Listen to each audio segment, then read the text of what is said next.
Ya, pemerintah melalui kementerian dan badan usaha terkait menjamin amannya ketersediaan energi bagi masyarakat di momen Nataru, di mana Pertamina bahkan terjunkan Satgas khusus Nataru di seluruh wilayah Indonesia. Ya, kebutuhan energi menjadi prioritas dikarenakan energi ini memang merupakan sumber daya utama untuk menggerakkan roda perekonomian. Ketahanan energi semakin sempurna pemirsa apabila kemandirian di bidang tersebut bisa diwujudkan.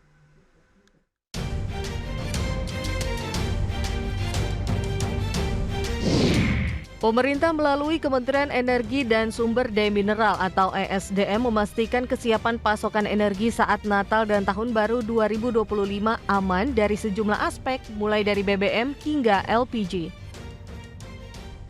Teman-teman dari Satgas Natal dan Tahun Baru, ada ketuanya Ibu Kepala BPH Migas, kemudian ada Dirut Pertamina, kemudian ada dari PLN dan teman-teman PGN dan Geologi dan dari SDM.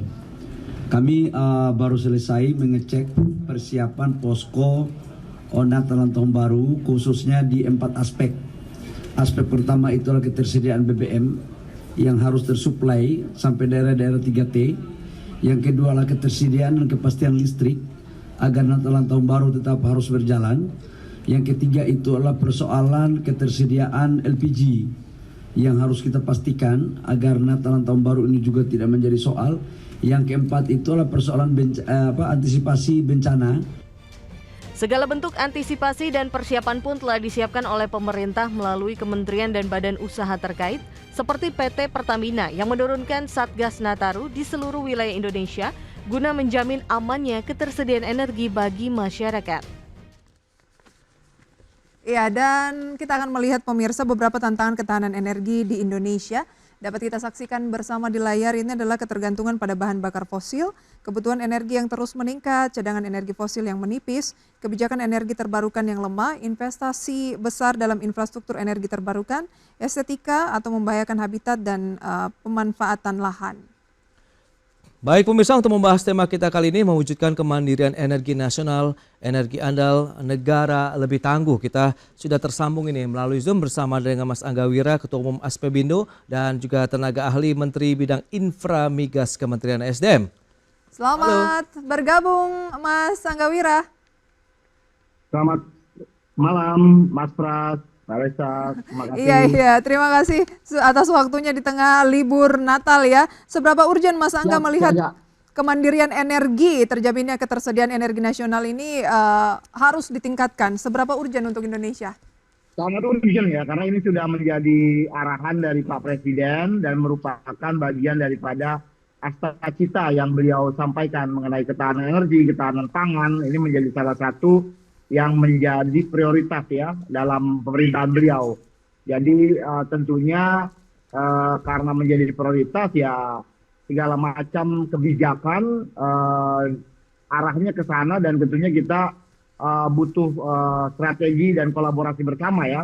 Seperti tadi di tayangan awal ya disampaikan bahwasannya ketergantungan kita akan impor BBM cukup tinggi Mas Pras ya. Kita ketahui kita hari itu kurang lebih 1,6 juta ya, dan produksi kita hanya di kisaran 600.000. Jadi kira-kira 1 jutanya kita harus impor ya. Nah ini tentunya perlu strategi untuk meningkatkan lifting migas kita. Di sisi lain kita juga harus melakukan diversifikasi ya.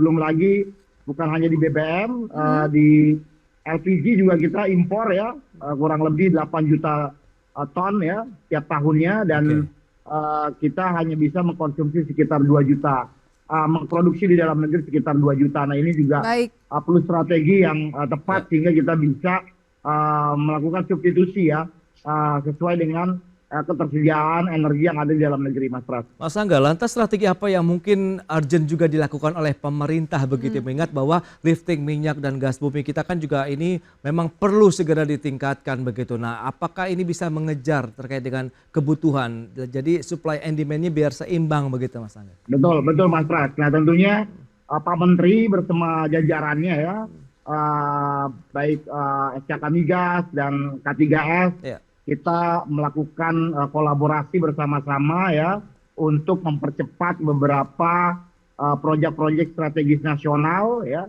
Di sisi lain kita juga melakukan optimalisasi terhadap sumber-sumber idle, sumber-sumber tua yang ada. Mudah-mudahan di tahun 2025 ini kita bisa mendapatkan kenaikan Mas Pras ya, walaupun mungkin belum signifikan karena memang harus ada giant discovery lagi. Jadi kita juga meminta pihak-pihak daripada K3S yang selama ini sudah melakukan bisnis di hulu migas untuk semakin giat ya untuk melakukan eksplorasi Mas Pras, sehingga bisa meningkatkan cadangan migas kita ya. Kalau di sisi minyak kita memang cenderung stagnan, tapi kalau kita lihat ada beberapa giant discovery untuk di gas kita ya, seperti di Masela, lalu di Andaman, Eni juga. Ini mudah-mudahan. Baik Mas Angga. Ya Mbak, siap. Ini program ini kan sebenarnya mahal, kemudian bagaimana pula dengan program bauran energi, seberapa efektif mencapai target Kemandirian Energi Nasional? Kita lanjutkan di segmen berikutnya, usai jeda. Pemirsa tetaplah bersama kami. Ya, masih membahas tema kita kali ini, yaitu mewujudkan Kemandirian Energi Nasional, energi andal negara lebih tangguh. Berbincang melalui video conference bersama dengan Mas Angga Wira, Ketua Umum Asbebindo, tenaga ahli Menteri Bidang Infra Migas Kementerian SDM. Baik Mas Angga, kita akan lanjutkan kembali. Nah, bicara mengenai bauran energi ini juga menjadi salah satu fokus pemerintah ya untuk bisa mengejar tadi ketahanan energi dan kemandirian energi Indonesia. Lantas Anda melihat sudah di posisi mana saat ini kalau kita bicara mengenai bauran energi ya? Ya, menurut saya harus ada sebuah kebijakan yang konsisten ya sebenarnya ya, terkait dan progresif ya terkait bauran energi yang kita miliki.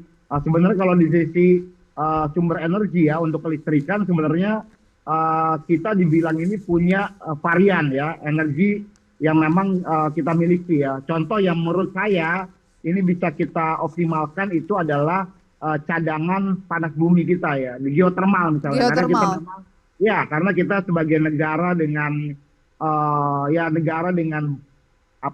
gunung berapi yang terbanyak di dunia ya, itu sebenarnya kaya akan sumber daya geothermal. Sejauh mana itu sudah dimaksimalkan? Makanya hanya tadi memang kita lihat infrastrukturnya cukup mahal misalnya. Jadi perlu memang kita mencari kolaborasi dan kita lihat misalnya seperti Pertamina Geothermal kan sekarang memang sudah TBK ya Mbak ya. Sudah perusahaan publik.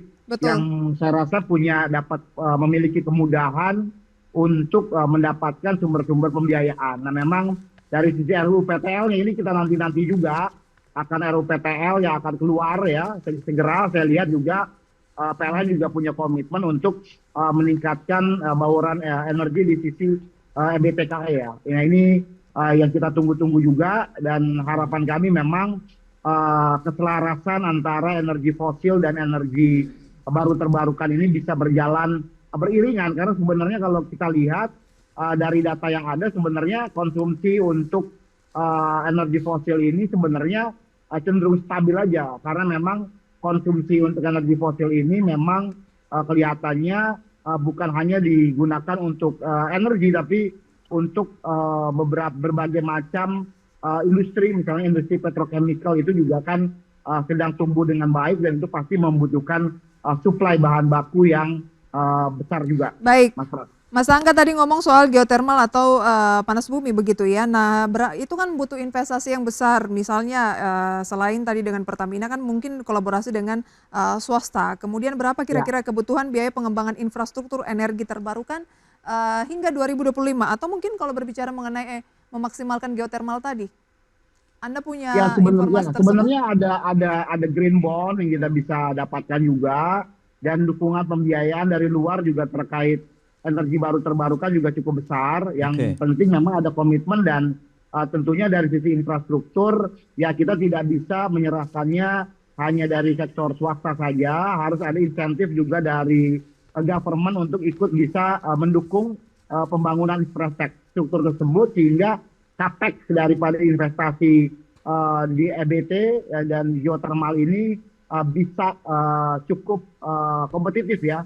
Sehingga juga IRR-nya bisa kita capai juga dalam jangka waktu yang tentunya diharapkan oleh para investor, Mas Pras. Jadi saya rasa ya intinya kolaborasi, karena memang untuk energi-energi yang sifatnya base load ya, untuk kelistrikan itu saya lihat dengan sumber daya geothermal air misalnya ini bisa kita lakukan sebenarnya untuk diversifikasi atau menyeimbangkan bauran energi kita, Mas Ras. Optimisme Anda sendiri Mas Angga terkait dengan bauran kebijakan ini benar-benar bisa menyokong juga nih kemandirian energi nasional begitu ke depan. Ya, saya rasa dengan arahan yang jelas dari Pak Presiden ya, berulang kali beliau menyampaikan soal ketahanan energi, jadi ini nggak ada tawar-menawar lagi.